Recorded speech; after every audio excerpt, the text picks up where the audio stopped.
मालवणी महोत्सव खवय्यांसह रसिकांची सांस्कृतिक भूकही भागवणार आमदार संजय केळकर. ठाणेकरांनी गेली 26 वर्ष उचलून धरलेल्या या मालवणी महोत्सवात खवय्यांसह रसिकांची सांस्कृतिक भूक भागणार आहे.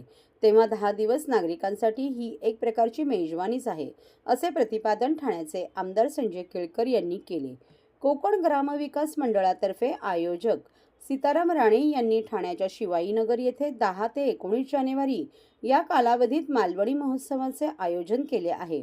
शुक्रवारी दिनांक 10 जानेवारी रोजी सायंकाळी सूर्यास्ताच्या मुहूर्तावर अग्निहोत्र होम करण्यात आल्यानंतर ठाण्याचे आमदार संजय केळकर आणि कोकण पदवीधर मतदारसंघाचे आमदार ॲडव्होकेट निरंजन डावखरे यांच्या हस्ते या मालवणी महोत्सव 2025चे उद्घाटन पार पडले.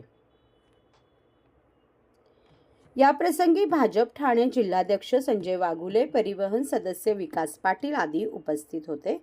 आमदार केळकर आणि आमदार डावखरे यांनी महोत्सवातील स्टॉलवर फेरफटका मारून खानदेशी भोजनाचा आस्वाद घेतला. यावेळी माध्यमांशी बोलताना आमदार केळकर यांनी कोकणातील व्यावसायिकांना बाजारपेठ उपलब्ध व्हावी, तसेच मालवणी कला संस्कृतीचा प्रचार आणि प्रसार व्हावा या हेतूने गेली 26 वर्ष सीताराम राणे हे सातत्य ठेवत मालवणी महोत्सव भरवतात. ठाणेकरांनी उचलून धरलेला हा मालवणी महोत्सव आहे.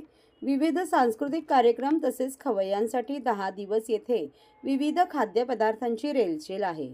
तेव्हा खवय्यांसह रसिकांची सांस्कृतिक भूक भागवणारा हा महोत्सव असल्याचे सांगितले.